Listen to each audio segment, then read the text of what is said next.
Good evening. My name is Clardy. I'm running for sheriff in Madison County. To tell you a little bit about myself to start with, I'm a retired Huntsville police officer out there 32 years. I have a son that's a sergeant at the police department, and a nephew that works there also, and a few other district 10 folks.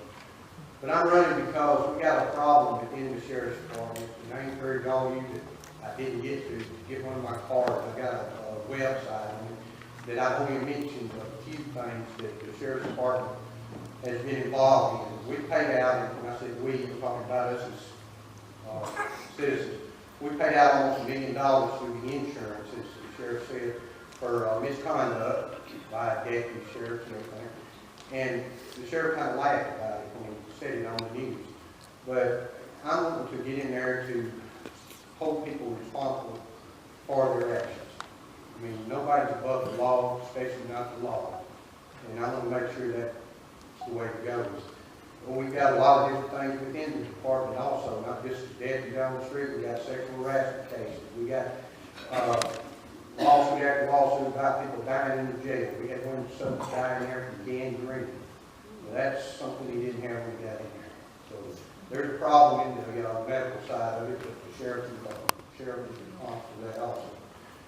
We got so many other things going on. We work to get some traffic that have not been addressed out into the county. We have too many people that are getting hurt and killed due to reckless driving and speeding and everything that the county does not address.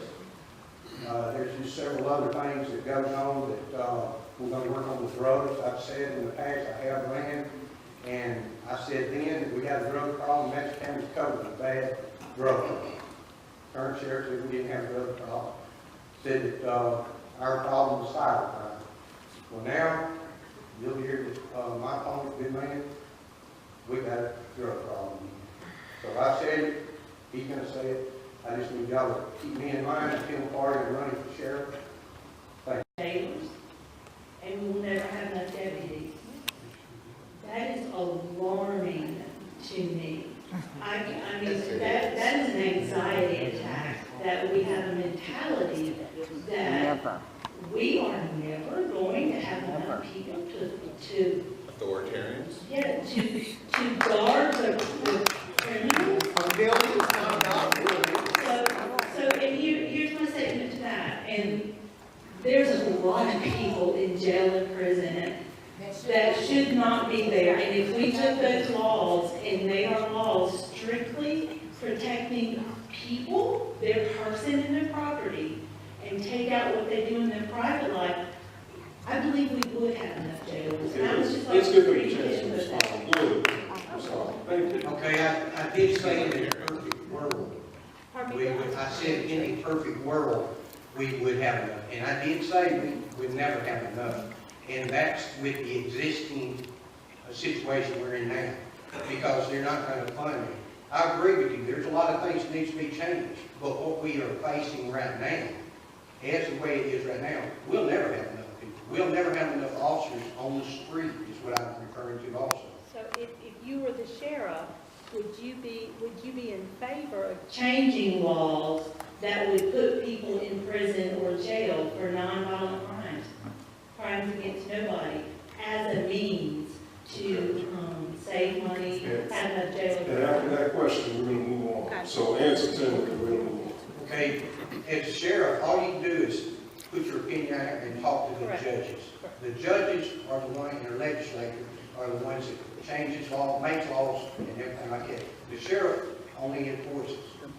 So they can request, they can put their opinion out there, but a lot of times it all falls back on the legislators and the judges, and they're the ones that you're going to have to really convince as far as the laws and everything goes. Because the judge, I mean, the sheriff is not doing what the law says. Oh, excuse me, I didn't mean for that to be so loud. Did you finish your answer? Okay. You see what you're doing? You're stirring up stuff. Okay, now ask me a question. Yes, you do. Go ahead. You don't know these people. You're a rowdy one, aren't you? Don't Get some security on me. I got it. Oh, TC said you got it. Okay, go ahead. Ask her the questions, dude. Ask her the questions. Seriously speaking, both candidates. One, we know that even here in Huntsville and all across the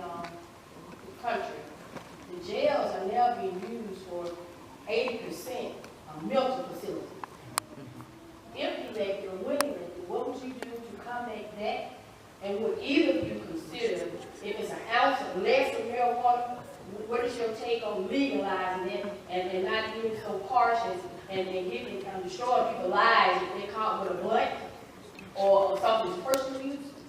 If male or female, just stop like that, then that's a 20-year sentence for personal use of marijuana. So you want to know what their position is? Yeah. All right, thank you. All right, whoever wants to start?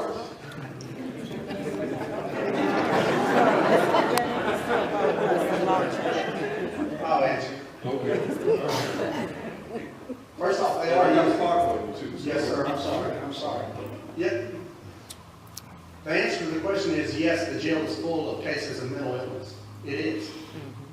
We're in a bind as a sheriff or the leader of a department, especially a person over the jail. We're sort of stuck in a pickle with it because, one, it's a resource, it's resources and it's legislative, okay? You have to have the state and you have to have the resource. You have to have Taylor Harden. You have to have all these people with beds to house people with mental illness. And there's two different kinds. We can't even, the jail, and I'm glad Captain Bullock is here tonight. He can help me with a little bit of this. But the jail has its own doctors, it has its own nurses, it has its own staff over there. You can't even evaluate someone if they have a mental illness until they detox. A lot of people are coming into jail, addicted to drugs, heroin. A lot of it's heroin, now opiates. So you have to go through a period of time. I agree with you. Listen, and as a sheriff, I can't, if I bring you in my facility and you have a mental illness, just because they can't house you somewhere else, I can't cut you loose because then I'm liable if you go out and you hurt someone in the community. So we have to house you. We are there to run a jail for someone who's committed a crime. We're going to house you. That's what our job is. Now, as far as marijuana goes, you get caught with an ounce of marijuana. I remember back when I started, I remember people recalling on it, on something like that. It all depends on your record. That's what the judge says. That's what your probation officer says. That's what the parole officer says. It comes back to the judicial house itself as far as what your prior felonies are or prior record is. Now, do I enjoy housing someone over a blunt? No, absolutely not. But it's the law. That's what I'm paid to do is enforce the law. And unfortunately, yes, sir. Yeah, I think we got your answer. Okay, you used the word recog. I'm assuming you meant on the road recognizance, right? Yes, sir. Okay, just so to be sure. Okay, Tim, do you want to weigh in on that, on any of that?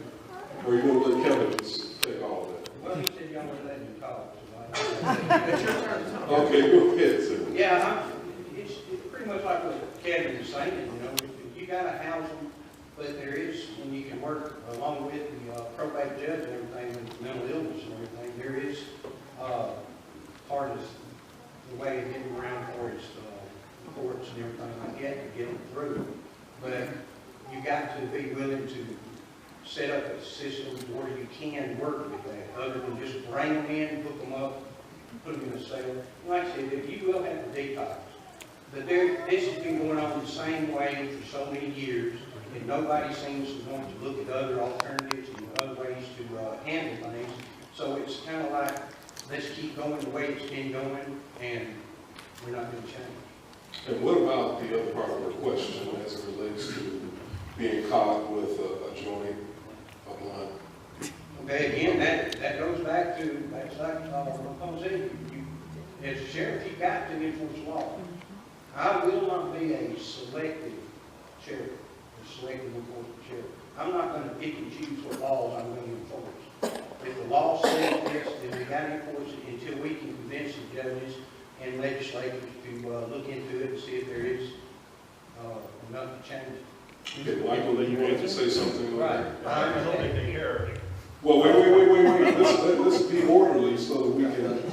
All right, so Michael, go ahead, and you wanted to say something. Then Elijah, you can. Let me just come with the first part of the question about jails being used as our mental health facilities. On any given day in Madison County, there was approximately about 10,000 residents who was being treated for some type of mental health issues in Madison County.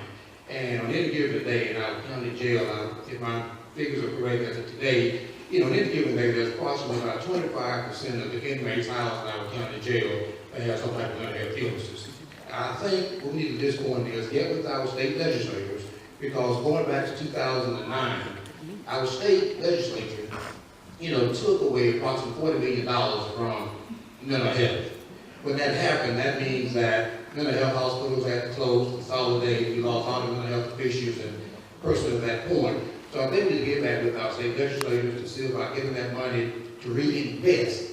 It needs to be an investment. We invest in our mental health. I think that we could treat those issues on the front end. If we do that, that will go back to maybe addressing some of your issues here about Clardy's issue, dealing with not never having enough jails to work out of jail. If we can treat some of those issues on the front end, we could probably prevent certain crimes to individuals from going to jail.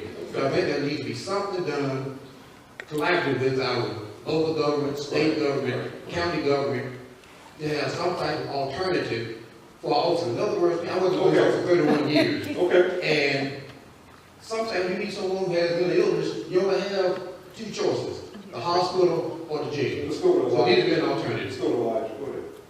So I was saying, like you said, that the citizens here are who the sheriff answers to.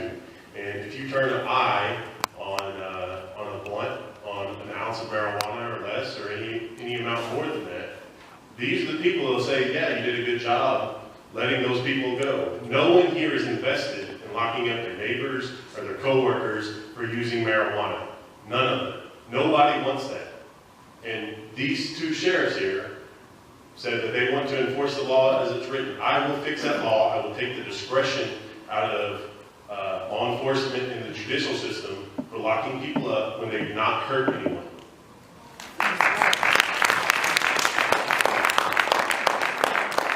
Okay, now I know who all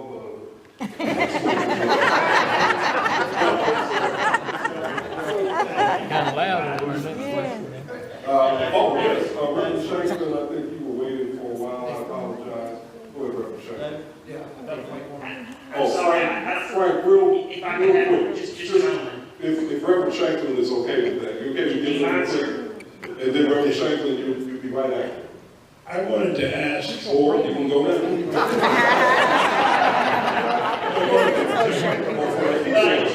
want to reference this. Funding is an issue. We committed nearly 350 people involuntarily last year to the probate court. Over half of those we'd seen 2 or more times. You can throw money at it all day long, and more resources are needed. But we have to work collaboratively. We have a systemic issue. We silo drug abuse and crime. We silo drug abuse and mental health issues. We tell you, most mental health providers, you get your drug abuse issue straightened out, we'll deal with mental health.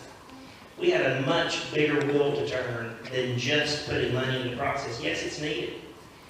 We have a great advantage here in Madison County that you don't see outside of a metro like ours. We have 16 beds in a private facility. We have 32 beds at the hospital. One of our problems is we end up providing services for the counties surrounding us that don't have the resources we have. It is not unusual for the sheriff in another county to call a probate judge and say, hey, I'm dropping someone at the emergency room tonight. You'll have a petition for a commitment in the morning because we don't have the space to take care of it here. All right, thank you. Reverend Shanklin, thank you for your patience. yes, I want to ask Mr. Turner, when she asked you about the guns, you never answered the question, do you have a specific formula for dealing with getting more guns off of the streets? Well, there's several different ways you can do it. You can do it by community policing, which means work and police your neighborhood, okay? And if the community itself wants the guns off the street, then we have to allow the officers to do their job. What I mean by that is when a person or when a police officer sees or has probable cause, we have to act on that. Guns in our streets is overwhelming. I mean, every time as a police officer we're getting out of the car now, you can just about rest assured there's going to be a weapon. Now, you know, the police, we often do the gun drop-off deal. That has worked very well in the past. Now, this new generation that is coming up, I tell you, I don't know whether that will even work. but aggressively policing our communities, knowing who the people that are committing our crime in our neighborhood, working with the federal authorities. When a person is in possession of a handgun and he's a violent offender, don't put him in state jail. Don't put him in the county jail, because all he's going to do is bond right back out. You put him in federal prison, he's going to go do 5 years. Completely. He's going to do 85% of that. All right. Okay? Does that answer your question, Rick? It does? Well, I'm sorry. I mean, do you want a quick follow-up, or since you've been so patient, you want a quick follow-up? No, I said he kind of danced around it, but he didn't answer. I asked you as a sheriff, what specific formula would you come up with to try to get rid of some of the guns on the street? I would definitely do a gun take-back. I would definitely inform my patrol deputies to go out and aggressively work our communities.